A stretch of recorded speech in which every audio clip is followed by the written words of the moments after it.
Lion face. Lion face. Ha! Lemon face. Lion face. Ha! Lemon face. Break it down. Where are we taking it from, Gus?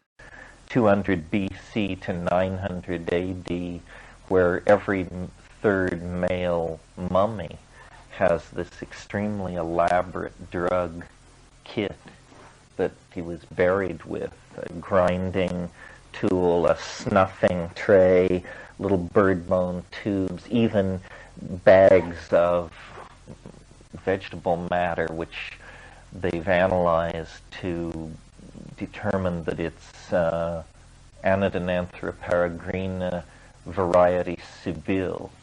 Anodonanthera peregrina was known to be a DMT-containing snuff used widely over the Amazon. But this variety Sibyl that they found, they then went on expedition right across the border from this part of Chile into Argentina and found these places where these trees are the major component of the flora. A single seed, they look like black dimes. They're thin and very smooth and shiny. A single one of these seeds will intoxicate you if you grind it up and snuff it up. So it's interesting. It's in trying to imagine a culture where every third male, is involved in this cult, or involved to the degree that he's buried with the snuffing kit. It probably means the whole population was, or at least all the men. Very little is known about this culture because it didn't write. It's a pre-Incan deal. And located where? In the Atacama Desert of northern Chile, which is some of the most remote, wild place on this planet. It looks like another planet. I mean, it's a desert above 10,000 feet. Oases characterize, there are a couple of oasi, whatever, and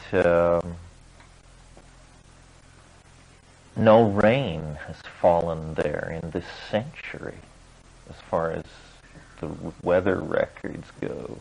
So it's one of the driest places in the world, and this explains the presence of these mummies, which are, they found thousands of them. When Manolo took over this project, there had been this sort of bent Dominican character in this town for years and years, and he had exhumed over 3,000 of these mummies and had them on shelves around. And so he's kind of a necrophilic archaeologist with a penchant for, I don't know, I wasn't there.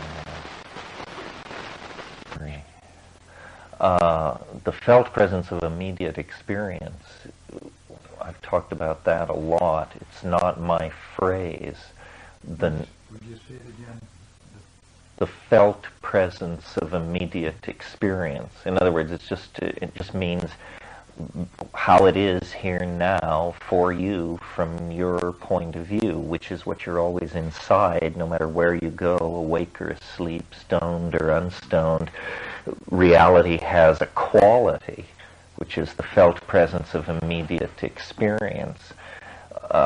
Wittgenstein called it the present at hand, making a more complicated metaphor by bringing into it the notion of something which grasps.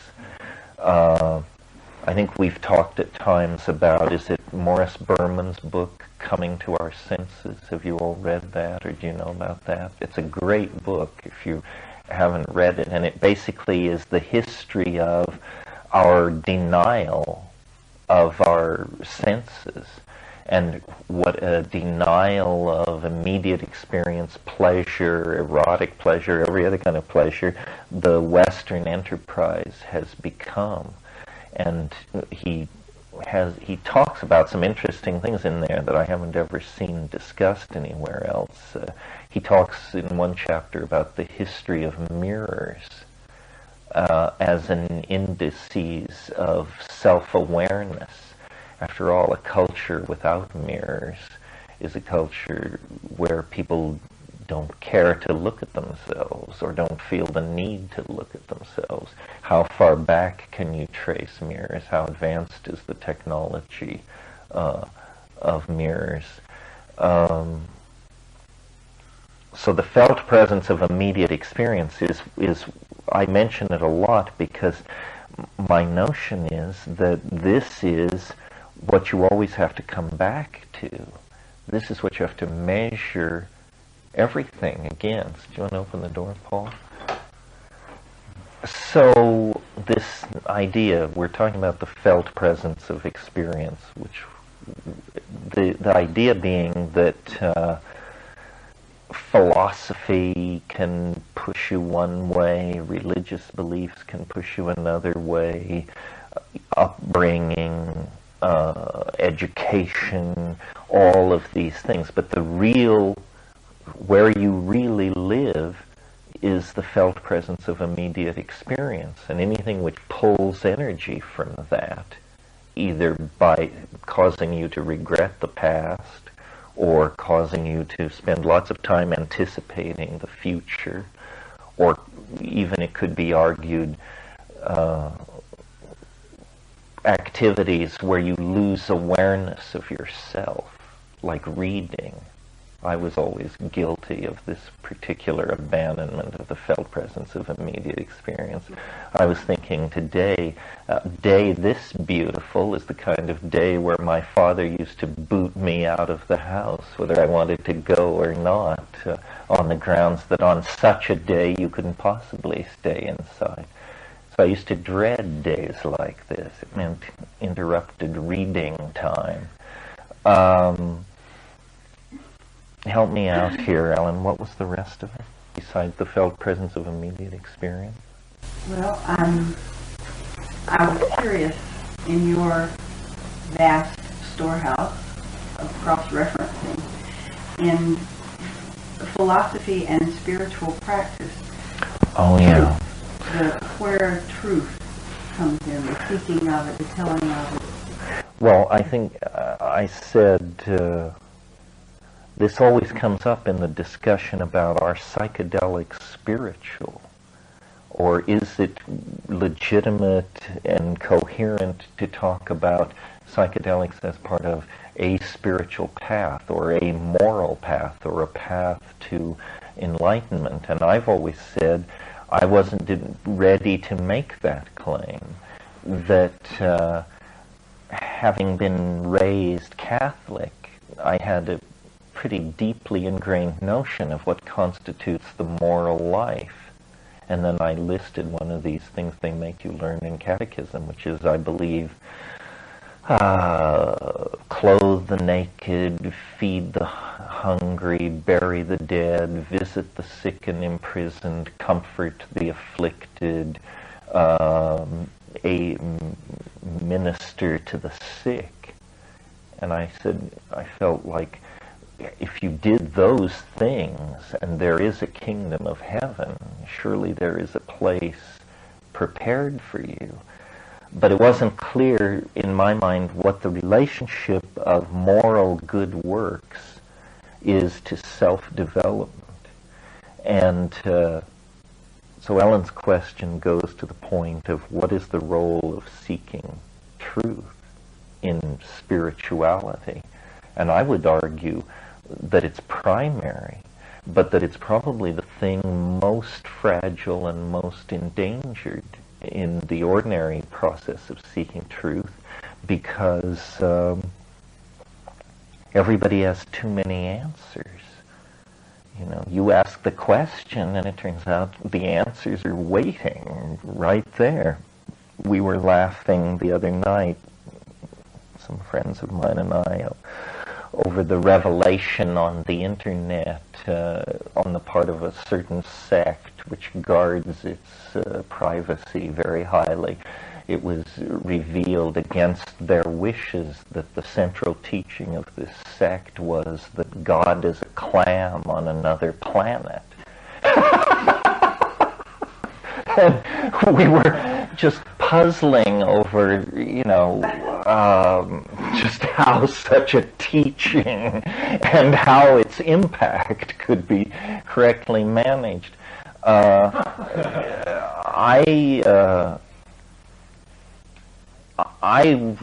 don't know what Ellen's position is on this, but I've always felt, and this is my position and a minority position and not an orthodox position, that salvation was an act of understanding. You know, that it's all very well to feed the sick and bury the dead and all that stuff, but that ultimately somehow there was some kind of a heaven prepared for those who could treat this world as a conundrum, a puzzle, a paradox, and figure it out. And you know, this is a persistent idea in folklore worldwide. You get it in Buddhism with the idea of the doctrine of the parinirvana, that if a single being could attain enlightenment, all sentient beings would be instantaneously enlightened. So somehow we're all waiting for just one of us to figure it out. Yes, the one monkey.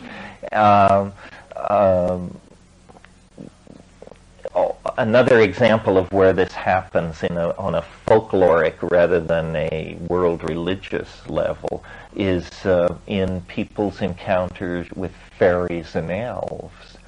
You know, if you should for some reason get tangled up with fairies and elves, usually the only hope, the only way out, is an act of brilliant intellectual synthesis.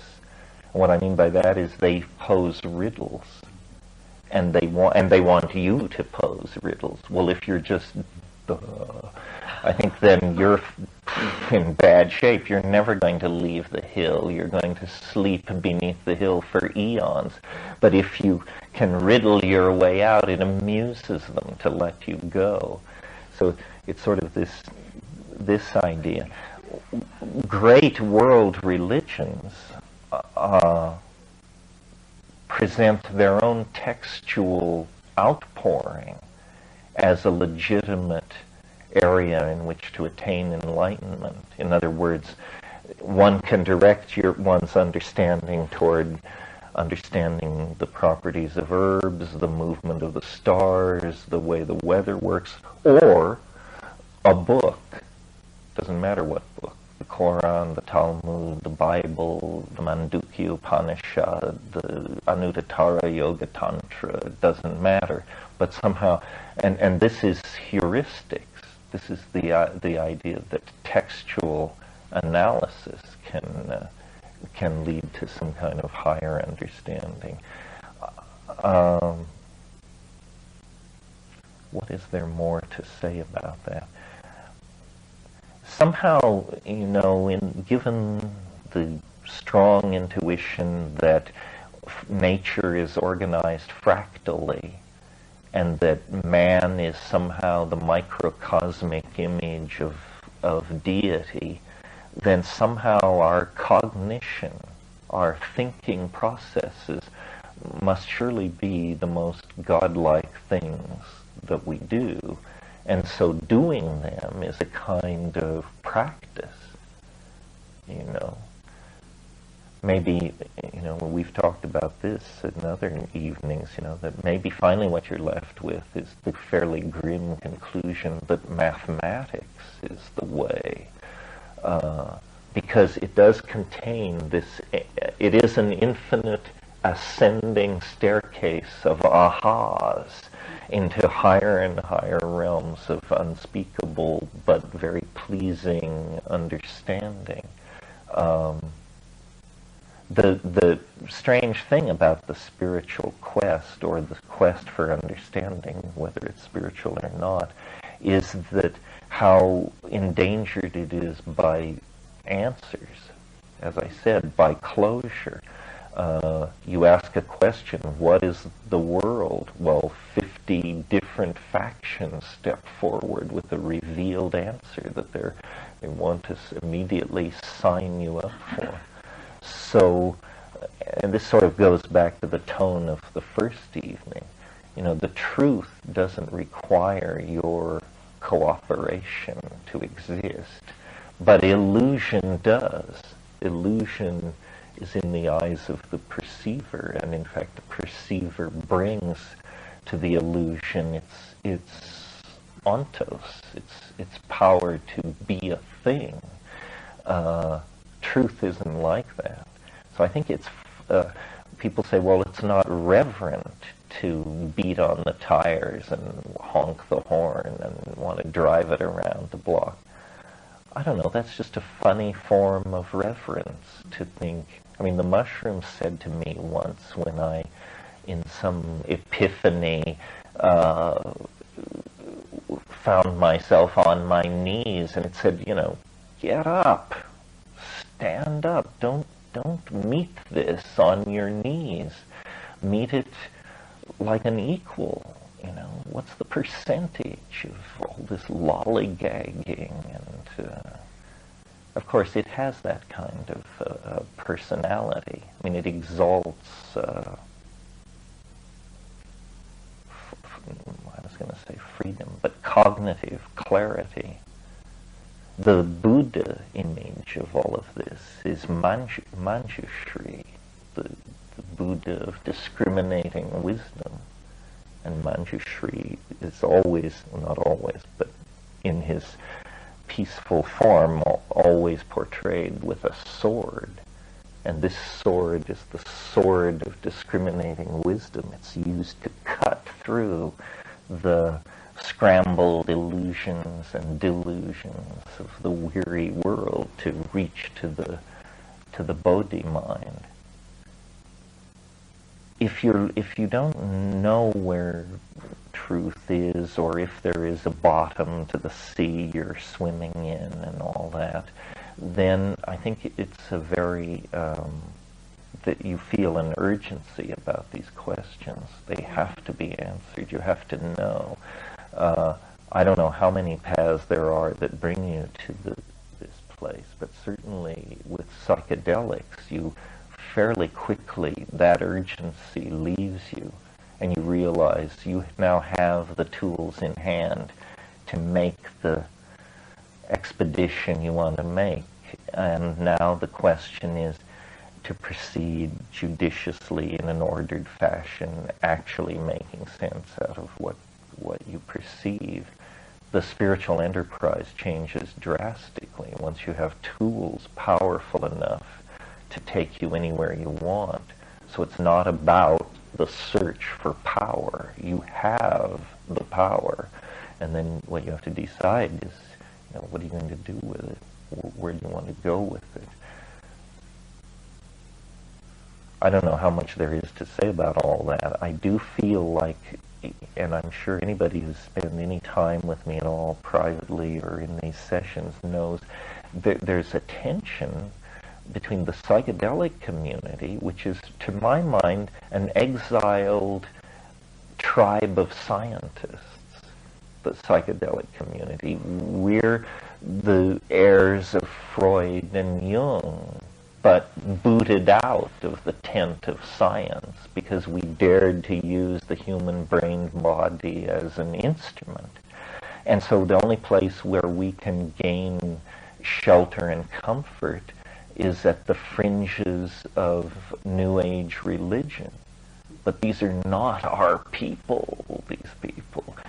They serve strange gods and bizarre agendas, and we need to not lose our identity among them because they play by different rules.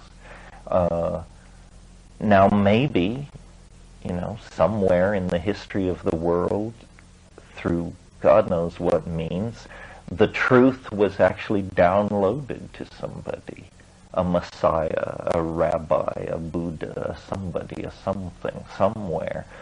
But I find it unpersuasive, that idea, because truth is so contextually defined and precious that even if that had happened, what good would it have done you and me? We receive these things hideously deformed by the metamorphosis of historical process. Yeah. One thing I've noticed in my own exploration is, as I make the inquiries, I'm able to distinguish now the difference between the facts, just the physical facts, and my truth, which is influenced by my experience of the facts, my feelings, my history, my whatever. And I don't know, I'm not sure what to make of that, but I have noticed that there is a difference between those. Yeah, I think I understand what you mean. I live intellectually in a simpler universe than the one that my experience has taken place in. In other words, I could tell tall tales of shamanistic strangeness, apparent telepathy, impossible coincidental occurrences, even transformations of matter, and I've seen all of these things, but never under controlled conditions, and never with anybody claiming they understood what was going on. What I doubt is that anyone understands any more of what's going on than I do. Not because it's an act of self-elevation, that I am so smart. That's not the thought. The thought is everyone is ordinary. And it's incredibly disempowering to not realize this. You know, if you think that it belongs only to the Dalai Lama and somebody else, this is incredibly disempowering. The mushroom said to me once, it said, for one human being to seek enlightenment from another is like a grain of sand to seek enlightenment from another. The message, my interpretation of that being, all grains of sand are capable of seeking enlightenment on their own damn steam, you know.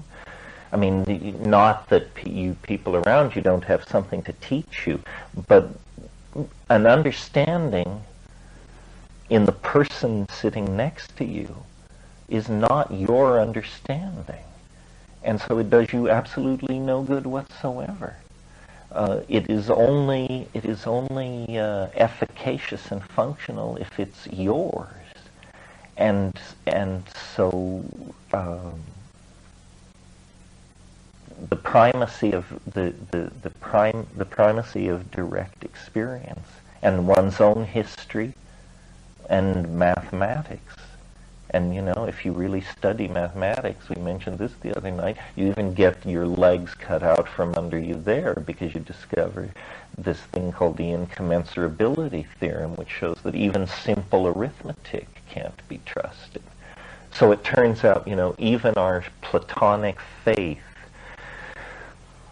in some kind of philosophical superspace out there that we're measuring everything against, that's naive. Really, the only really real thing is this incredibly evanescent, ever-moving, barely grasped, hardly understood thing called the present moment as I experience it. And you say, well, my God, can you build a metaphysics and an ontology and a heuristic method on that? What choice do you have? Nothing else is as real as that is. You know, if you know the language of theoretical biology, you know that a human being, an organism, is a chemical system with, granted, other properties, perhaps not derivative from chemistry, but a chemical system that is riding far from equilibrium. It's in a kind of, there are different terms for it. It's a dissipative structure, or it's an autocatalytic hypercycle, or it's undergoing autopoiesis. But the basic concept is that it is maintaining itself as a coherent entity in a universe flowing toward entropy. It's somehow making its way the opposite direction. And your consciousness is embedded in one of these dissipative structures, which will, and apparently your consciousness will cease at a certain level of disequilibrium of this system. But then when you draw back further, you see your consciousness is simply the reshuffling of the genetic deck of your ancestors. And before you existed, people potentially or partially like you existed, and after you exist, people potentially like you exist.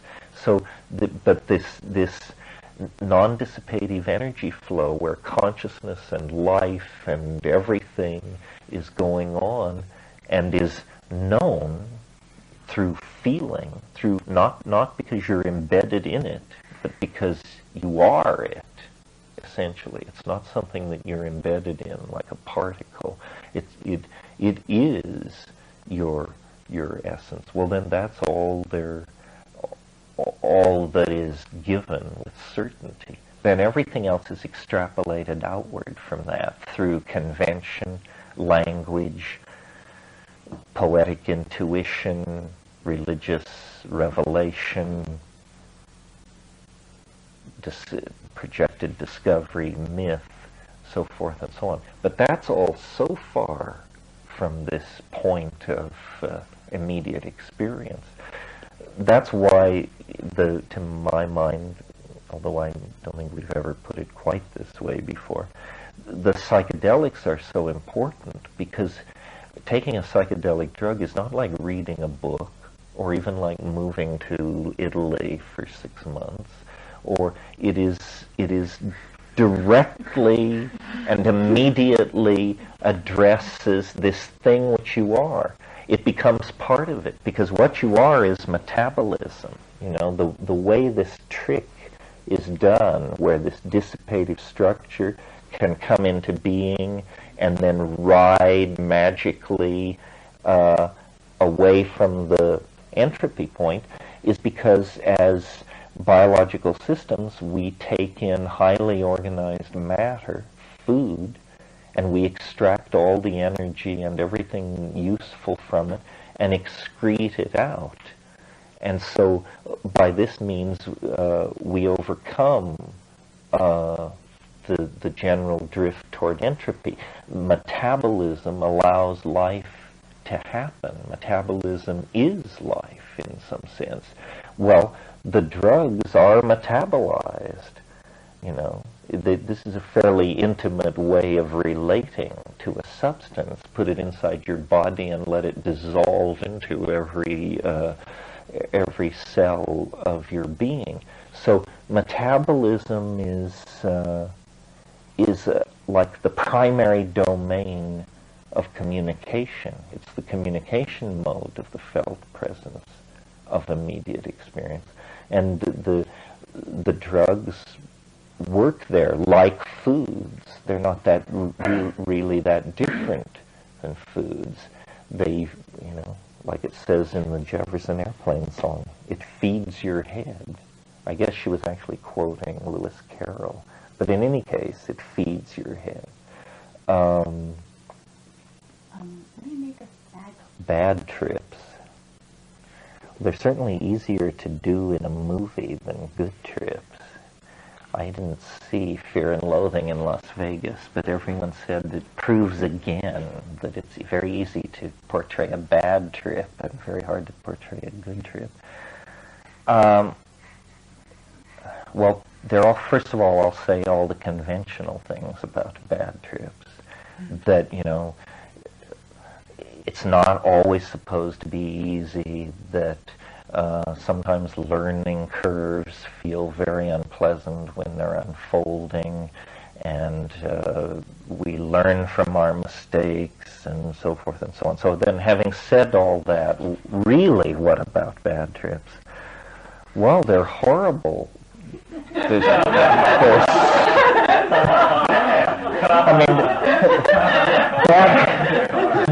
Bad trips make bad sex look like no problem, which is an amazing thing to achieve.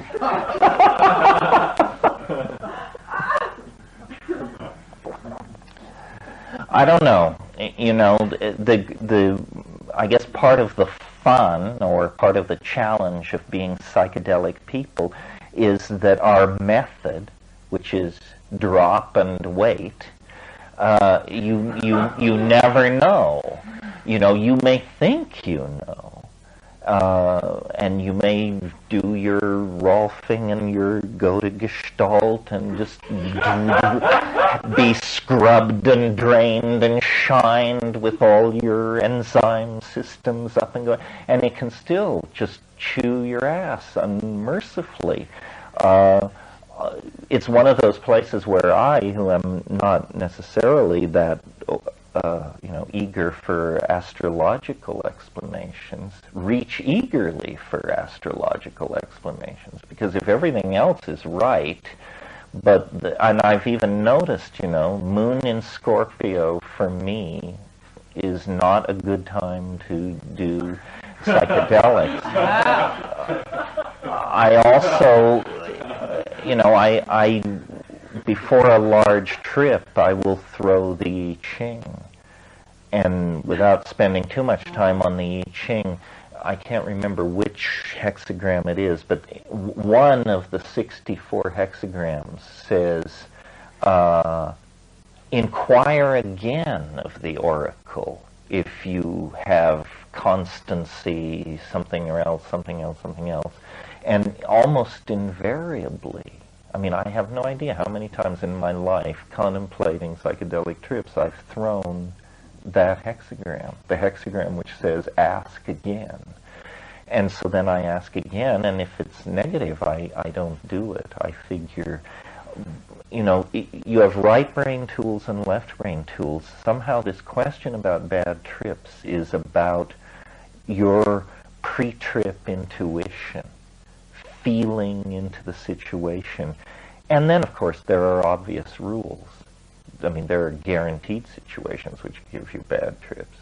I mean, taking too much of a drug with people you don't know, taking large amounts of a drug and mixing it with a lot of moving around in crowded social spaces. Synergies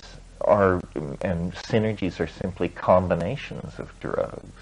If somebody tells you they took ecstasy and then they snorted some ketamine and then they had a little nitrous oxide and some GHB, this is, God knows, I mean, literally only God knows, because no clinical medical research is ever done on stuff like that. On the way people in the street actually take drugs is never studied by medical science.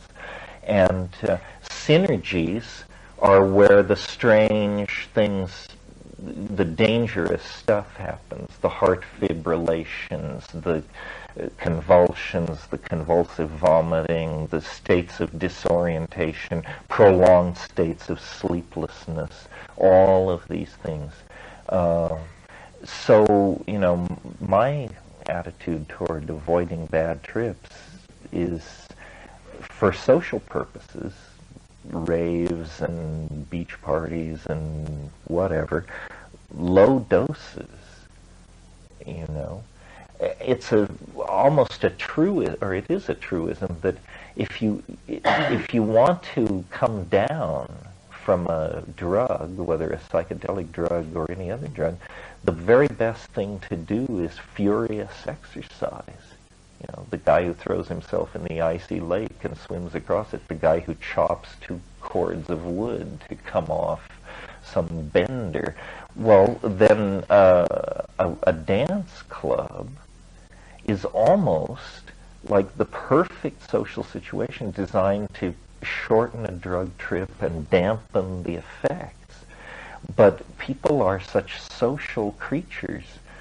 I've said in many, many times over the years, to the point where it's almost the McKenna method, although how you could think something so simple-minded was a method, was like the way to take psilocybin, for example, is take a stiff hit, like 5 grams if you're a 145-pound person, on an empty stomach, and lie still in silent darkness. Well, this is almost the opposite of, and the idea is you don't want, you want to concentrate on the thing itself, which is the drug projected against the black screen of your mind. You don't need doof coming in. You don't need smart drugs. All of these things are actually distractions. And I think people are so reluctant to follow this advice because they actually have no faith in the drug. They think they will be bored. They think, well, if I did that, nothing would happen. Well, I'm telling you, it's for ordinary people. Isn't that what we said? This stuff is not for the swamis. They have their own methods. This is for the great unwashed masses of spiritually seeking humanity. So lay down in silent darkness and take a look. And then if the trip is really bad, then there are things you can do while it's happening that are helpful. The most obvious one is, or the most effective, I don't know if it's the most obvious, but I really believe it's the most effective, is if you get into a place that you don't like, and it's not physiological, it's not that you're having convulsions or vomiting, it's just that you're having thoughts which alarm you, you should sing. You can make whatever shamanic hash of this you wish, but the basic concept is to oxygenate your brain. There's something about bad states of mind on psychedelics are very frequently, in my observation, accompanied by shallow breathing. People get, when you thread a needle, everybody holds their breath. Nobody can thread a needle without holding their breath. It's like keeping your eyes open while you sneeze. A human being cannot do this. So when we are really following our thought at the level of threading a needle, we stop breathing. And if you're not paying attention, this can go on for minutes, this very shallow breathing. You're not breathing, dude. So, so what the thing to do is to sit up and your favorite shamanic chant, Fleetwood Mac recitation or whatever, just belt it out. It doesn't really matter. I mean, it may matter. I mean, if you choose certain mantras or something, haystacks will burst into flame. But, and there's no obligation to be accurant or hip either. It doesn't have to be Aphex Twins. It can be row, row, row your boat. I've always preferred, because it does contain the refrain, merrily, merrily, merrily, merrily, life is but a dream. If you're loaded on psilocybin or ayahuasca, the thought that life is but a dream opens ahead of you and becomes epiphanous instead of ridiculous. And then, I don't know, this is what I do. This is maybe not universally good advice, but when I take psychedelics like that, I have bombers rolled, and if things get weird, I torch them up, although sometimes then things get weirder. You have to be careful with that. I mean, the way I do it, and I've really got this down, sort of, is with psilocybin anyway. People say it comes on in 10 minutes, it comes on in 20 minutes, and they're ripping in 40 minutes. It doesn't work like that for me. It consistently, and I always take it not in tea or anything, but just the mushroom. I eat it. At the hour and 10-minute mark, it begins to come on, I guess. I mean, there's a feeling of nausea and maybe coldness, and there's just like a certain window of opportunity where then if you smoke cannabis, it immediately begins the hallucinations very dramatically and moves you quickly through that clammy, handshaking part of the trip, which is sometimes alarming. Most of my experience with cannabis, it's improved if a trip was weird, it got better with cannabis. I have had, many experiences where it was so strong that the thought of smoking a joint was just like, no, I don't think so. I think we'll take this as given here. We don't need to amp it up or push it sideways. But nobody does this a lot who doesn't then occasionally put in a very difficult evening. And, part of your psychic, I guess your shamanic constitution is how quickly can you come back from a really bone-shaking psychedelic experience, either because it blew your mind in some way or something appalling happened. I remember a number of psychedelic trips that were hard to come back from, but I remember one in particular years ago where my friend and I took a lot of acid, and late in the trip, like about 3:30 in the morning, he had a very dramatic epileptic seizure. And I had never seen an epileptic seizure. And, oh God, it just set off this cascade of hysterical activity. The 911 people had to be called. I remember there was a real moment of truth in all this for me. I remember the apartment was on the second floor, and I saw the cop cars and everything pull up in front. We had flushed staggering amounts of dope, knowing that they were about to arrive. And I went tearing down to the front door, and I was completely loaded on acid. I mean, I could barely stand. And I could see through the glass the cop, and he said, "Open the door." We had locked the door earlier in the evening. He said, "Open the door."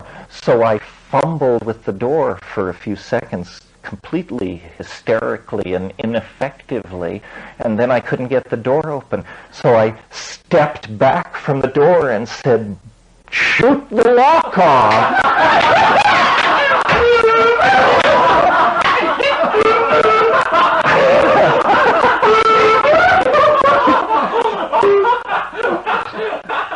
And then I realized, dude, get a grip. You're going to have to, this is headed in the wrong direction. And the cop was like,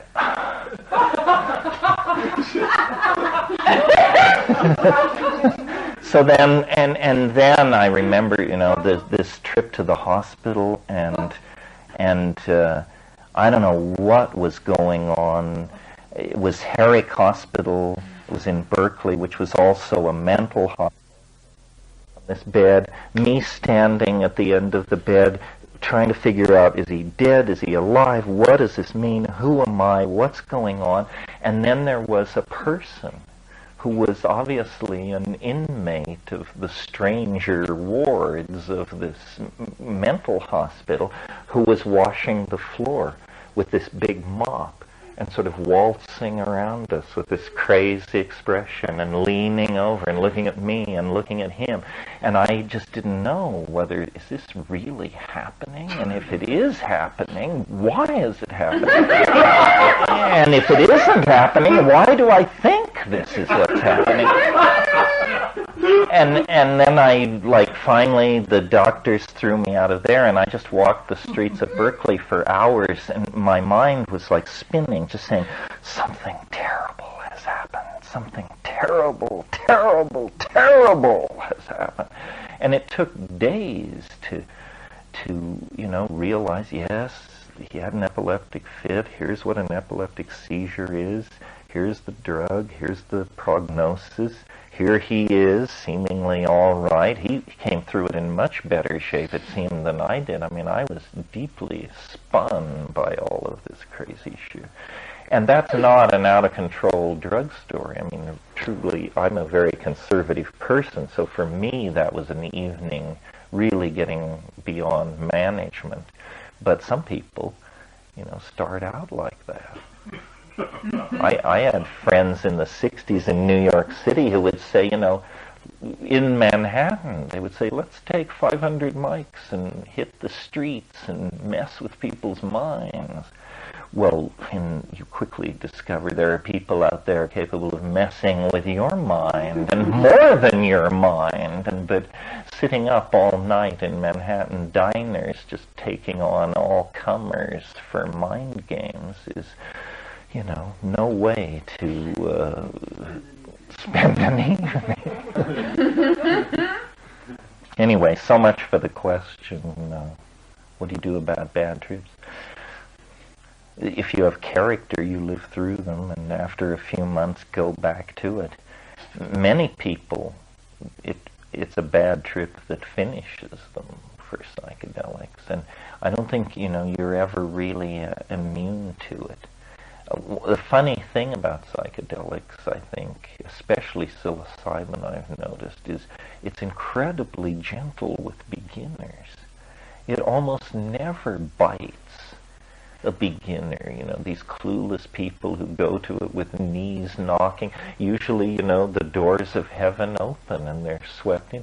It's the veterans. It's the old battle-scarred explorers who, come back from a certain given evening with their eyes bugging and a tale to tell.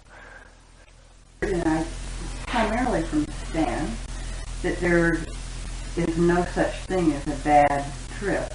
There is the wrong context, which is what you were saying in the source. That if you follow he's like you, he thinks eye shades and, shut out the world. And so you meet the demons and you go through the doors of hell and you're in the belly of the whale and all of those other things. It's just your ego slamming around, and you'll come out of that with information. And hopefully, if you really let yourself go down that far, the doors of heaven will open too. And then one begins to dance between those two spaces. Yeah, the only place where I really think the concept bad trip is legitimate and it is true in my experience as well as my opinion is when you mess with the actual physical substances in some way. In other words, if you take pure psilocybin, pure LSD, well-made ayahuasca, there is no such thing as a bad trip. It will teach you. It may put you through hell. It may change your personality, but it's useful. Where it gets chancy is if you are physiologically compromised in some way. For example, and this is kind of controversial, so it's worth talking about, but in my opinion, it's a very bad idea to combine psilocybin with an MAO inhibitor. But people I respect, as much as I respect anybody, do this in their therapy. And so I've looked at this hard because the worst drug experience I ever had revolved around this combination. And I think my mistake, I did it differently than these people who use it therapeutically. As I understand it, the way they're doing it is they're inhibiting their MAO with, say, Pagaman Harmala, and then they're taking a little bit of psilocybin. I have no judgment on that because I've not done it. What I did once, years ago, to my immense regret, was I took half a dose of mushrooms, 2.5 grams of mushrooms, and half a dose of ayahuasca, 50 milliliters of ayahuasca. And I put in a long, strange evening that felt dangerous to me. I mean, we only have my account, but something went on in that trip that I've never seen in any other trip, and I can describe it for you, and I even can have an analysis of it, but I'm not sure that the analysis is true. What happened was the trip seemed normal for the first hour or so, and then I in the part of the trip where I should have been smoothly hallucinating, roving and scanning, taking in data and learning, I noticed a rising anxiety that I couldn't control. And the anxiety was, it was a generalized anxiety. It was a feeling, a strong feeling that something was wrong. And so then I would like stop my, whatever my trip was, and deal with this feeling that something is wrong.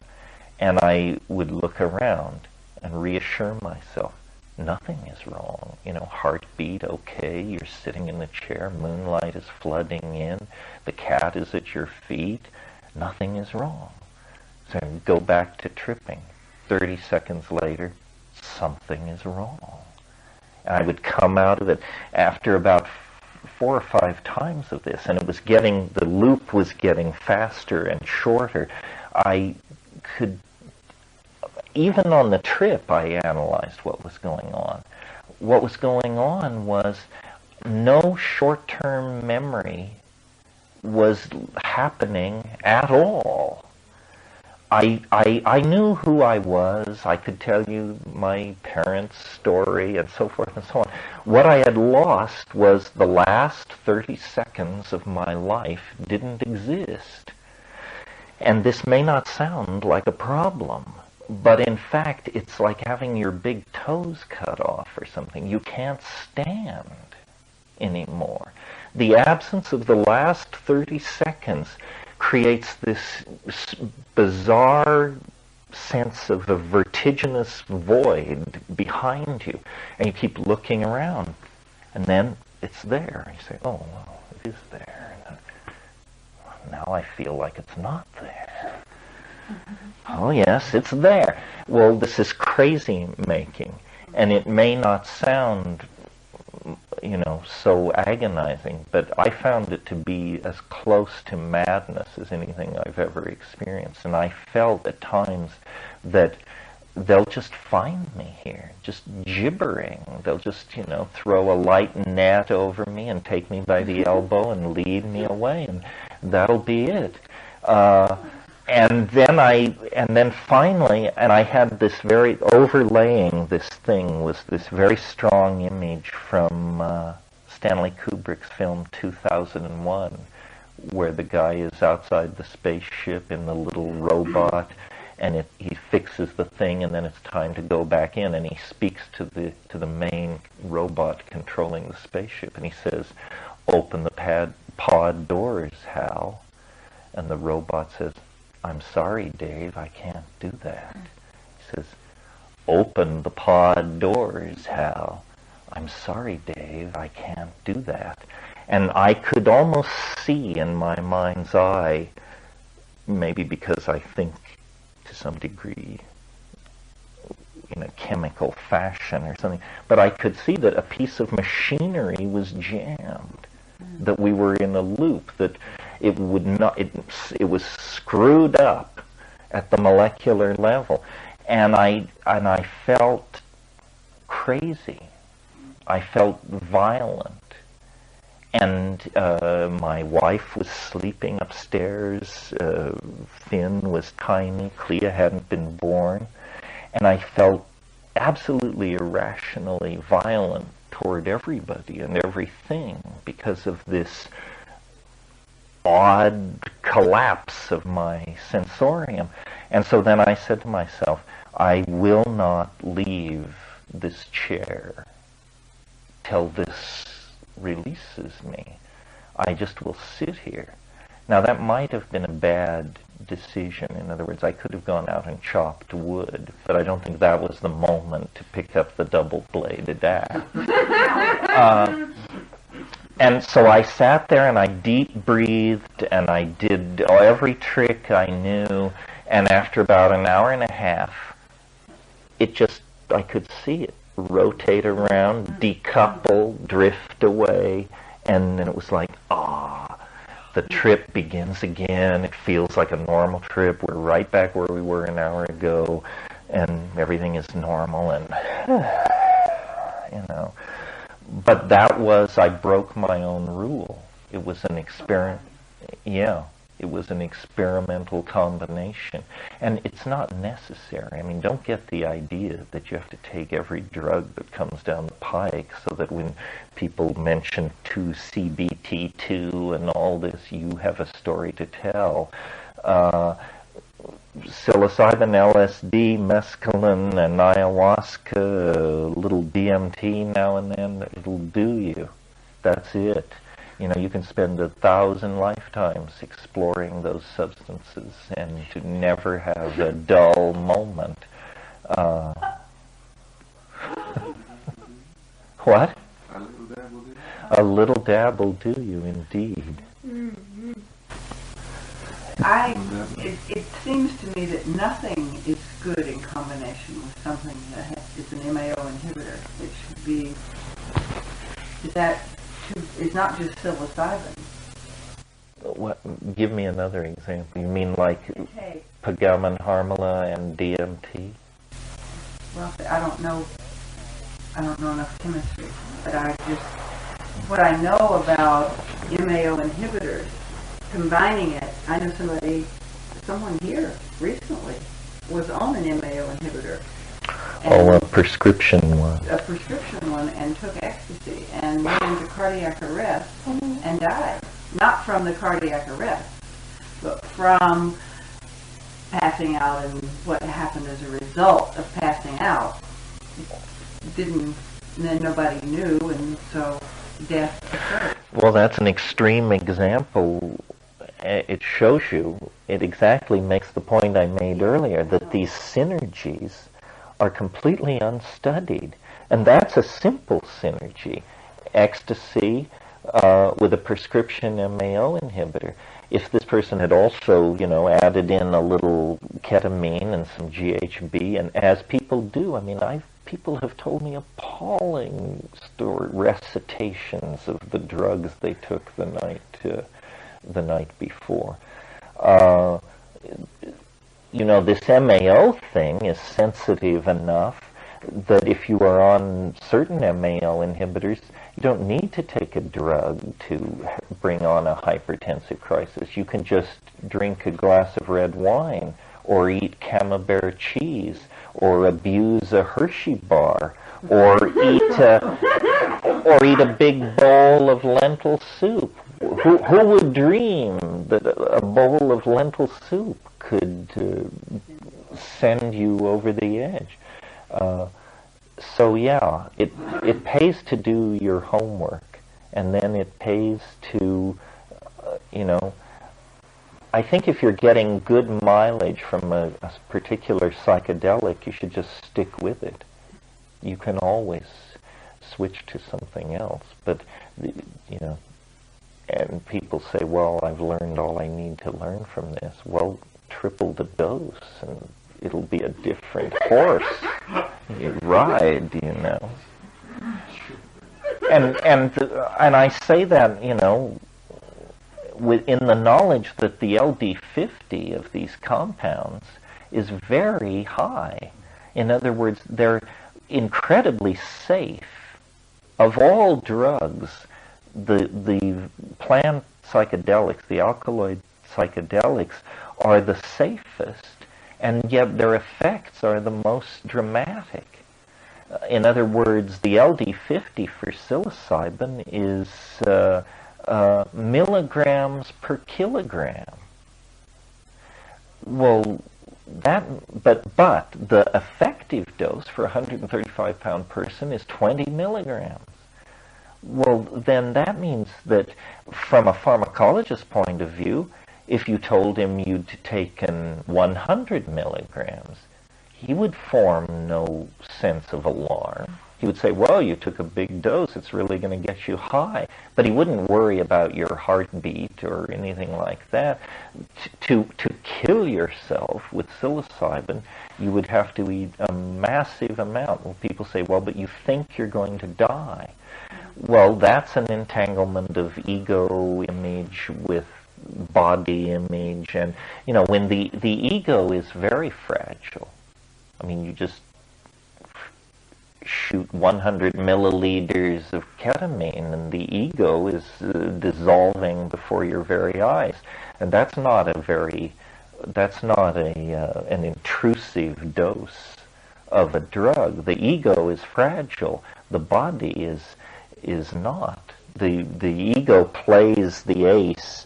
You're dying, but you're not dying. The ego is dying. You know, if you've not trained medically, and I'm not, it's extremely alarming to have somebody become unconscious in your presence and not be able to rouse them. I've talked to a number of times to friends of mine who are professional ER, emergency room doctors, and they say, it's no big deal, happens all the time, not. And if somebody can claim they're dying, they certainly are not dying. And if they're hysterical that they're dying, they certainly can't be anywhere near death, because that's not the presentation of the near-death situation. So,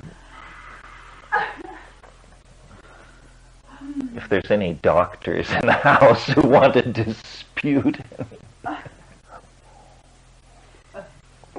Well, I don't know. Any more on any of that? There's a lot of will in this community to talk about psychedelic drugs, probably because there's the terrifying knowledge of the things I will talk about if we don't talk about psychedelic drugs. Avoid at any cost.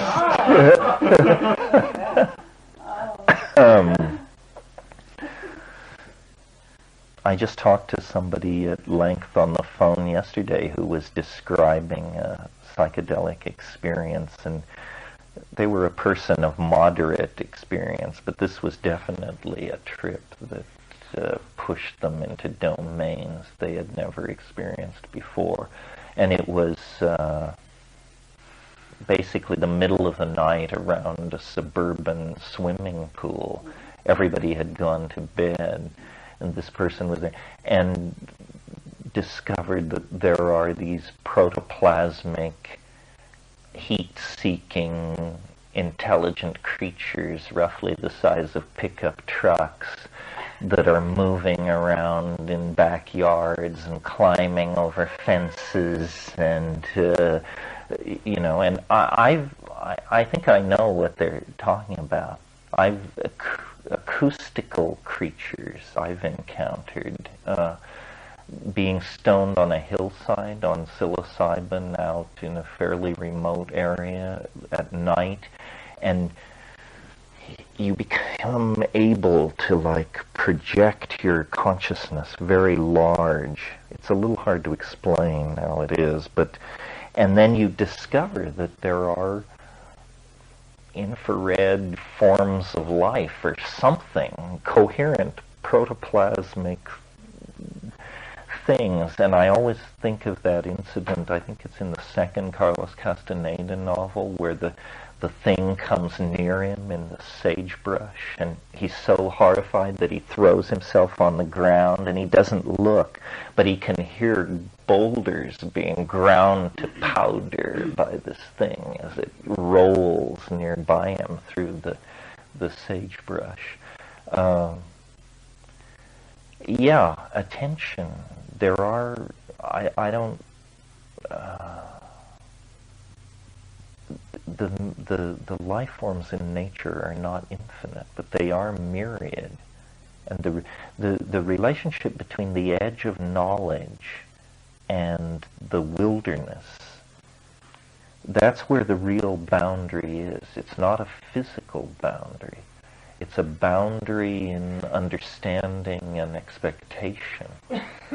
You know, when they first began digging, like in the 14th century in Europe, they figured out how to dig mines deeper than they had ever dug before. Before that time, no mine in the world had gone deeper than 1,000 feet.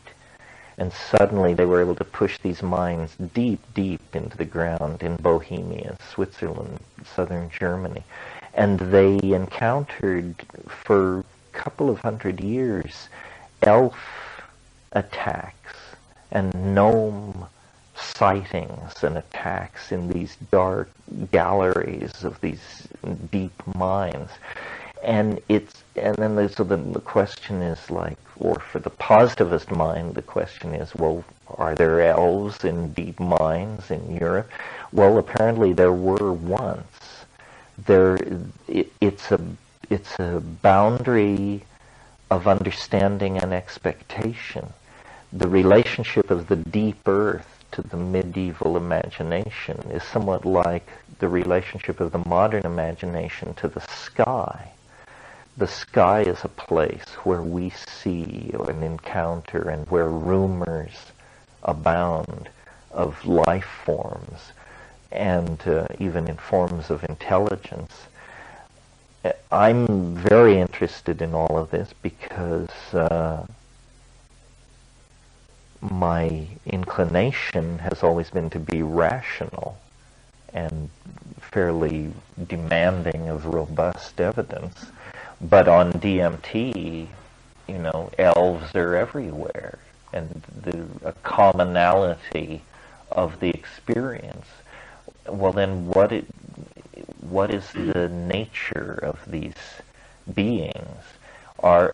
Is the psyche, the human psyche, a sufficiently undefined domain that it can actually contain the idea of autonomous life forms in the psyche?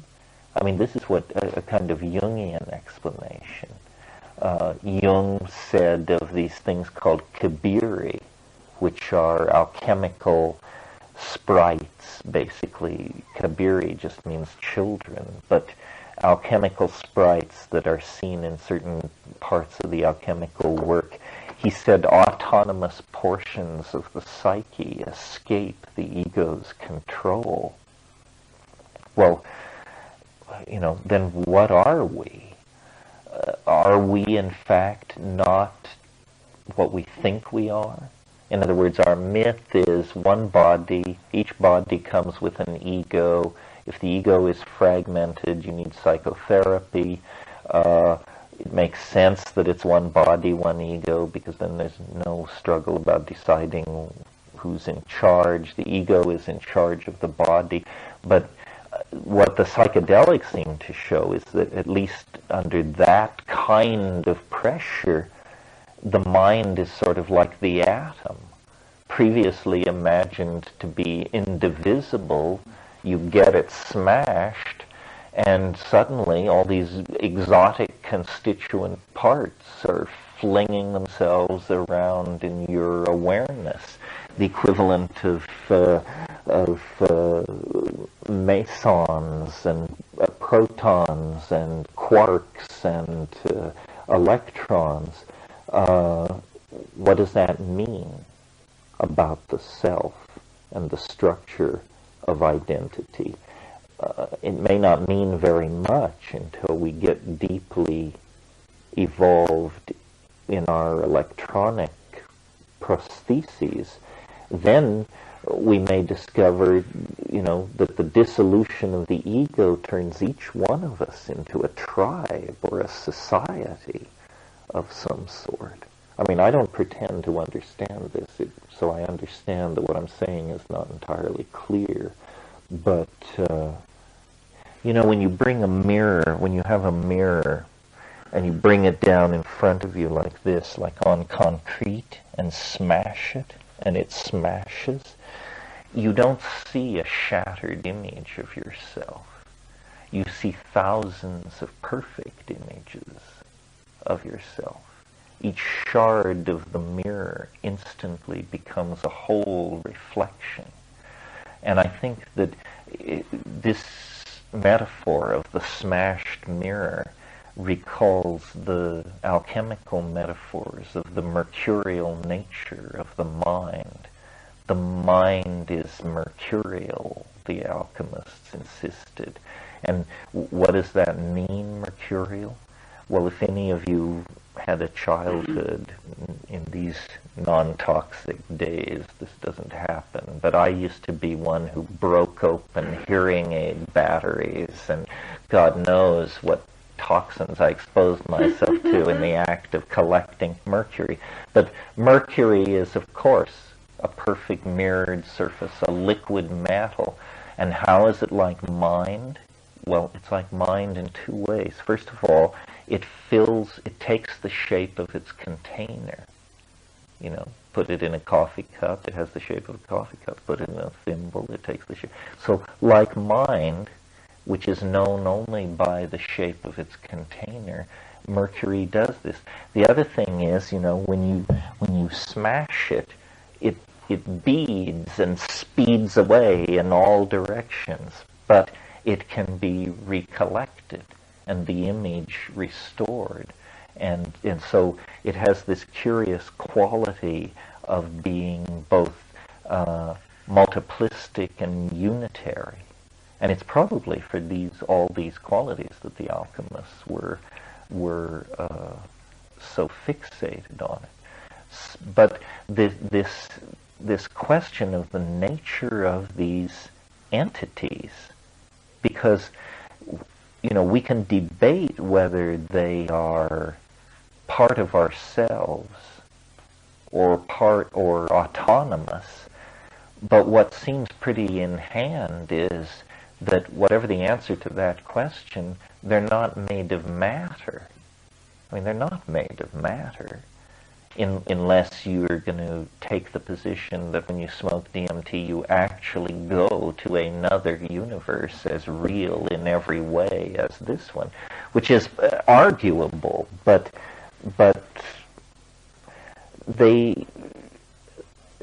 so then what are they? Well, they leaving aside for the moment whether they are self-generated or autonomous, they seem to be made, they are in fact, if they're made of anything, they're made of information. We are not made of information for ourselves. I mean, I experience myself as a body, not as information. However, I experience all of you as information. I mean, even if I grab you by the shoulders and shake you, it's information that identifies to me what is happening. My hope is sometime before the end of my life or my career that the definitive conversation is able to take place on this question of the edge of knowledge, or what's going on at the edge of understanding. Because that's, here we have the unthinkable, no reason to bother about it. It's unthinkable by definition. And here we have the utterly mundane. We all know that place. But somewhere between the unthinkable and the mundane, there is a gradient or a frontier or a corner that is turned. And that place is the human place. I don't think animals dwell in that place. The place where expectation meets incoming data and reality is defined. I mean, it is the most human place. It's our edge, not the edge of our body, which is topologically confined in 3D. But our mind seems to actually have a kind of edge. Our memories extend outward from our birth.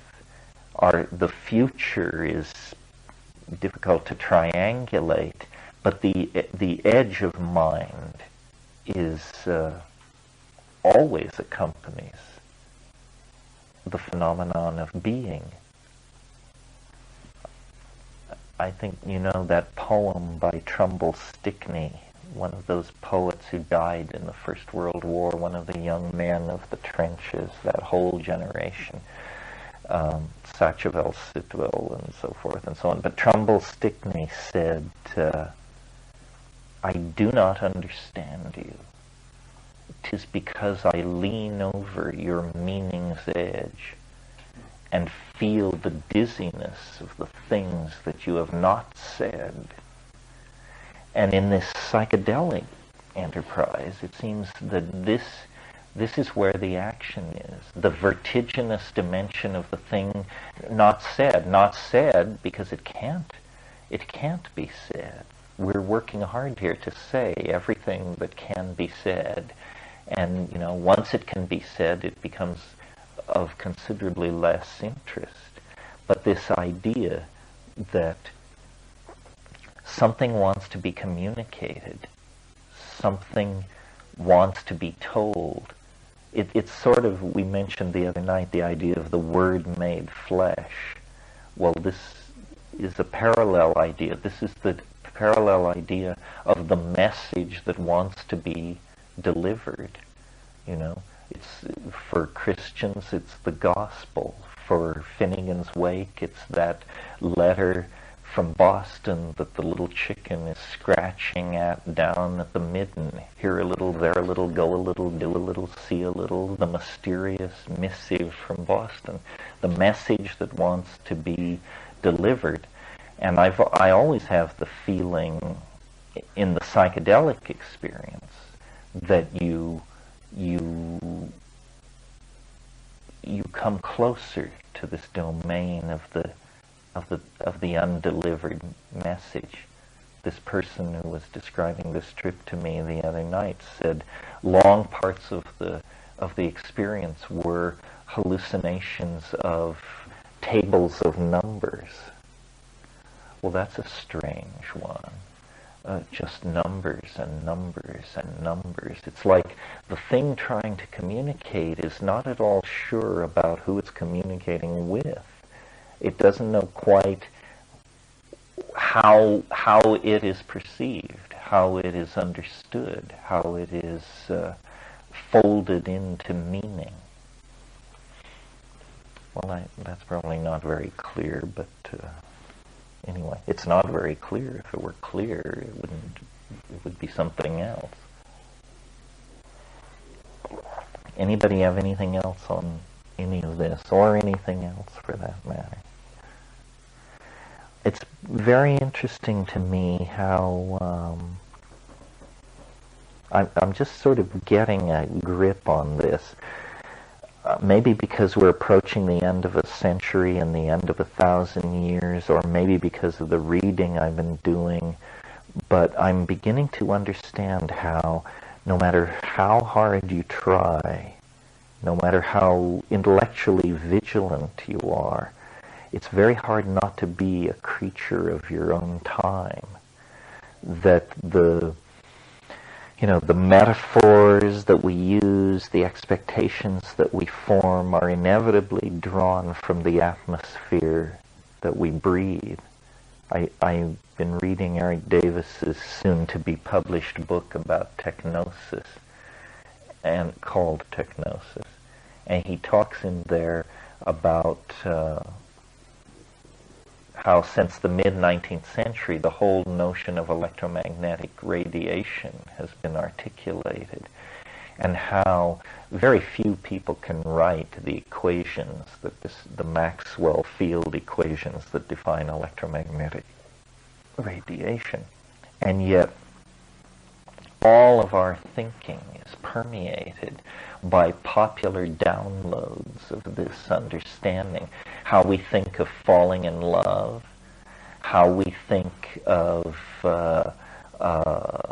spirituality, how we think of God itself is very strongly colored by the technical environment in which we've evolved.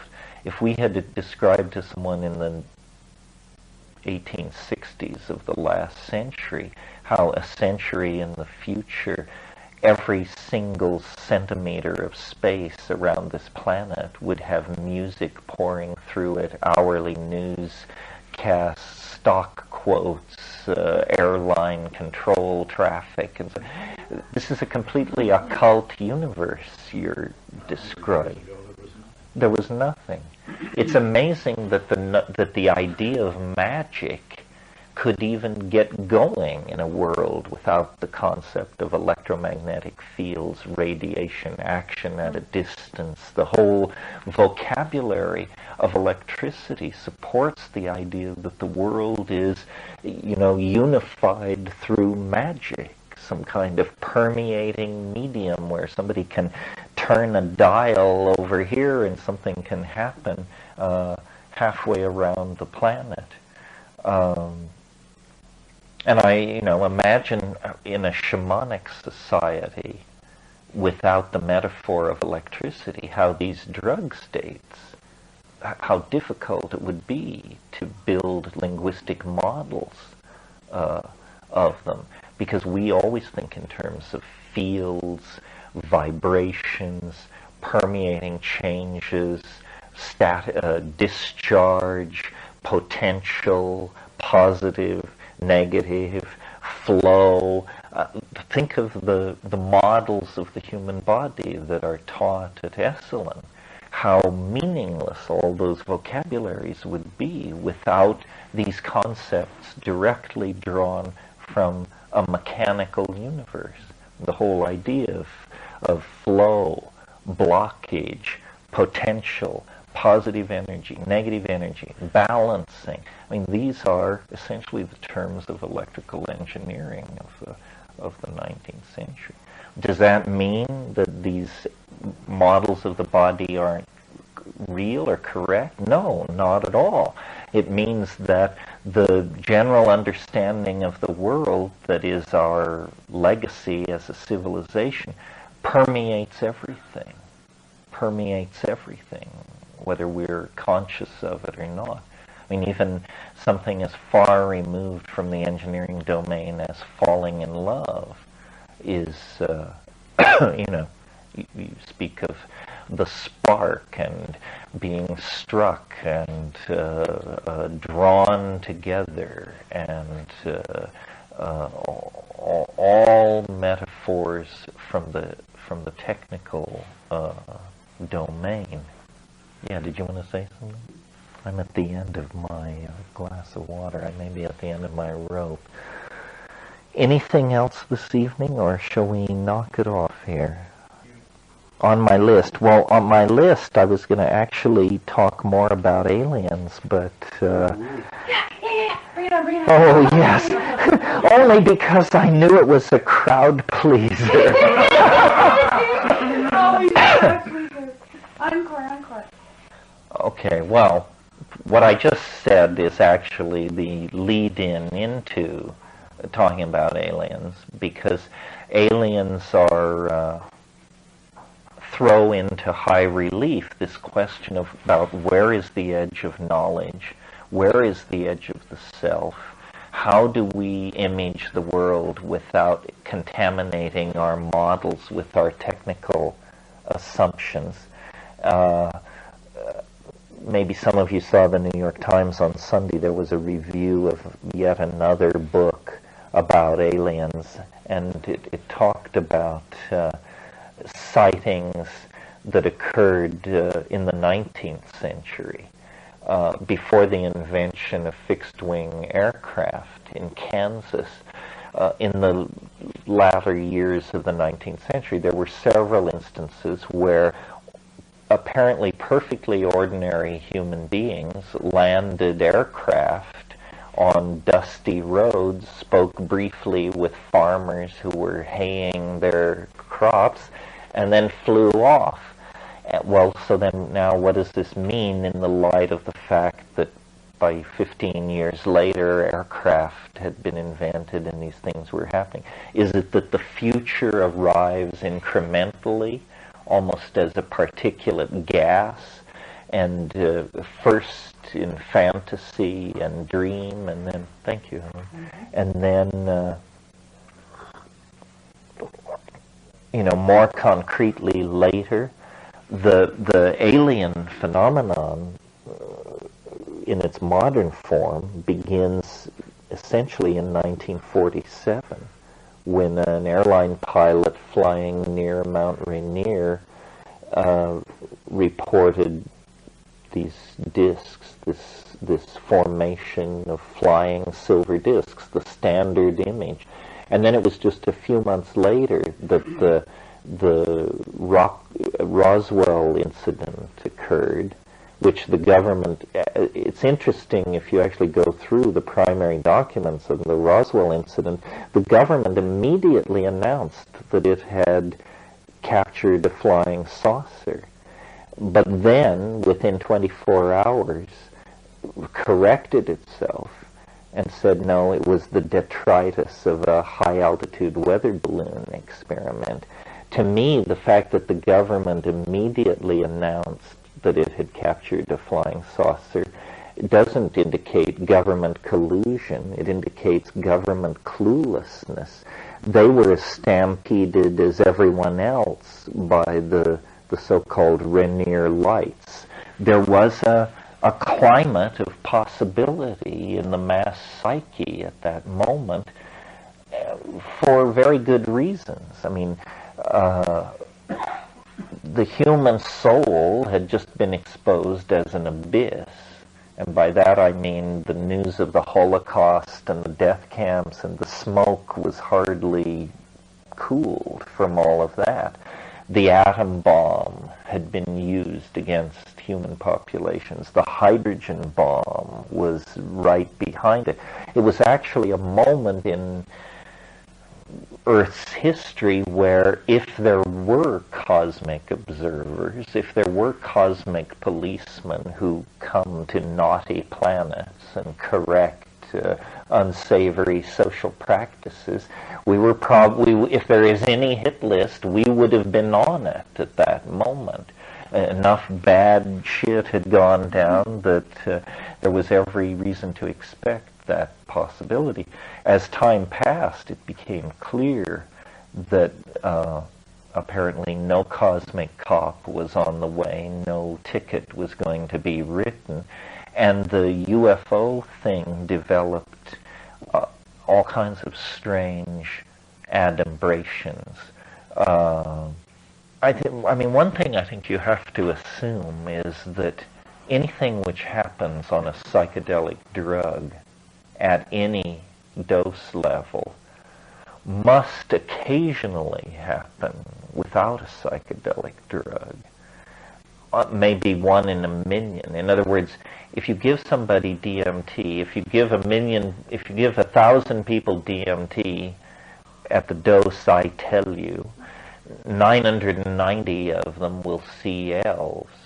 Well, to see elves without DMT, maybe 1 in 10 million people have fleeting brushes with this.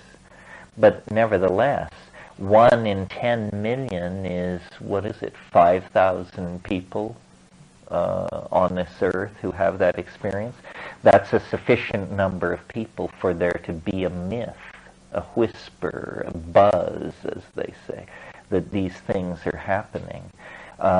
It seems to me ordinary experience is in a way less reliable than psychedelic experience, because the anomalous ordinary experience is almost never predicted. It just happens, It always begins, I was just driving to my sister-in-law's when, and then this thing breaks through. the drug as a tool to elicit the phenomenon gives you what you never had before, which is some kind of control over the appearance of the phenomenon. One of the things that's always puzzled me about psychedelics is that people who don't understand what psychedelics are about always ask the question, can you do it on the natch? You know, is yoga the same thing? Is meditation the same thing? Can this be achieved with diet, exercise? Well, the answer is A, no, and B, why would you want to? I mean, the whole point is that this is what the drug does. You would not wish this experience to come upon you untriggered by pharmacological means, or you would have to wonder just exactly what your story was. That's like wanting to walk on water or move 120 miles an hour without benefit of machinery. It's just not in the cards. Man, I don't know what the fuck you just said, little kid, but you special, man. You reached out and you touched the button.